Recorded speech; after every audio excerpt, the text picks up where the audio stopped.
Doctor Raihan, হ্যাঁ doctor Raihan phone করে তোমার সম্বন্ধে আমাকে সব বলেছেন। কিন্তু এই শহরে ক্রাইম রিপোর্টিং এর কাজ করা মানে মৃত্যুর সাথে পাঞ্জা লড়া। দুর্দান্ত সাহসী হতে হয়। কাজে গিয়ে কোনো কারণে সফল না হতে পারলে লাশ হয়ে ফিরতে হয়। আমাকে একটা সুযোগ দিন স্যার, আমার বিশ্বাস আপনার পাশে থেকে আমি কাজ করতে পারবো। তাহলে এই নাও আদর্শ কর্মজীবী মহিলা হোস্টেলের ঠিকানা। সেই হোস্টেলের কর্মকাণ্ডের রিপোর্ট আমার দরকার।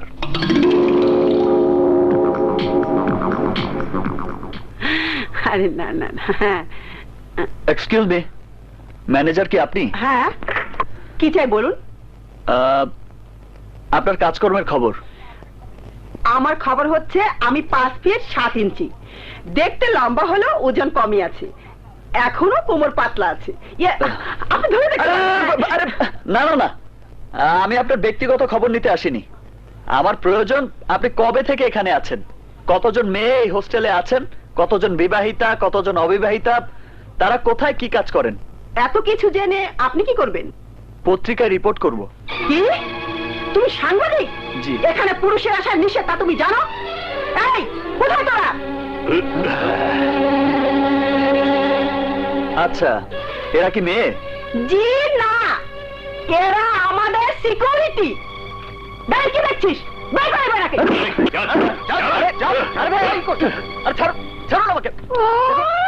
পত্রিকায় রিপোর্ট করবে। আমার কথা সামথিং রং। যেভাবেই হোক আমাকে হোস্টেলের ভেতরে ঢুকতেই হবে। অযথা কেন কান্নাকাটি করছিস? আমিও তোর মতো চাকরি পাওয়ার আশায় এখানে থাকতে এসে প্রতারণার শিকার হয়ে বন্দী হয়েছি। ওদের কথা মতো না চললে অত্যাচারে মারা যাবে। তাও বলো, আমি মরতে রাজি আছি।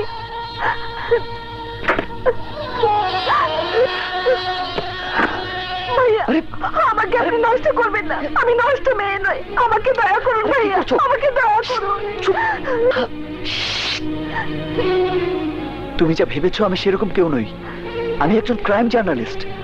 তোমরা এই হোস্টেল সম্পর্কে যা কিছু জানো আমাকে নির্ভয়ে সব খুলে বলো। এটা নামে কর্মজীবী মহিলা হোস্টেল, আসলে এটা মেয়েদের দিয়ে কুকর্মের হোস্টেল। চাকরি আর আশ্রয়ের আশায় এখানে যারা আসে তাদেরকে দিয়ে জোরপূর্বক বড় বড় দেশি বিদেশি বিজনেসম্যান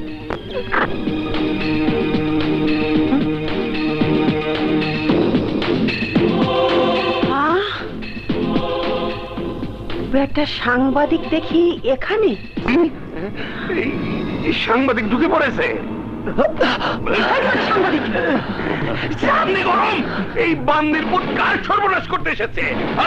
ওকে আইকা লাবাস দে।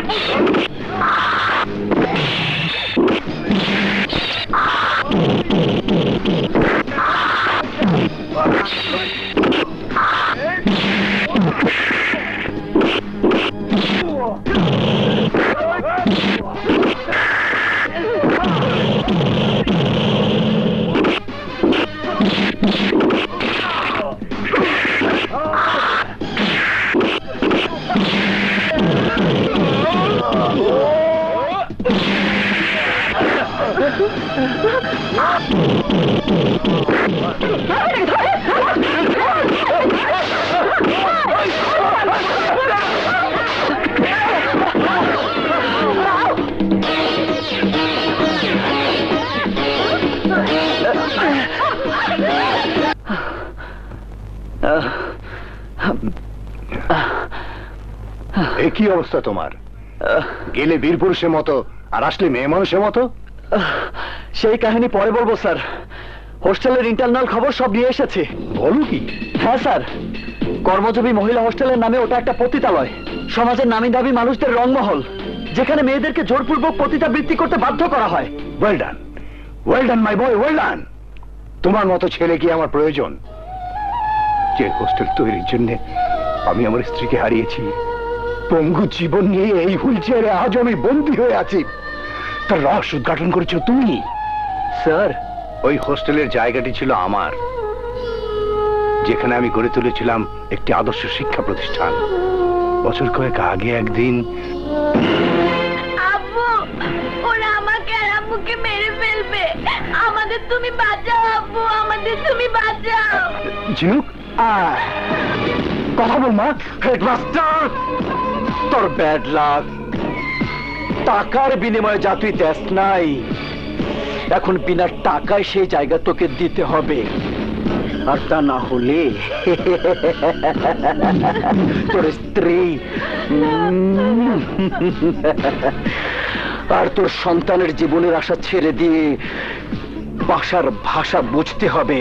তাই কলম দিয়ে দলিলে একটু কালি ছিটিয়ে যা।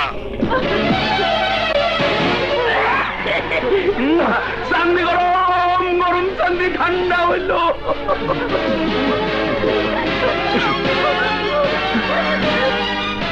এভাবে ওদেরকে ছেড়ে দিলে কেন?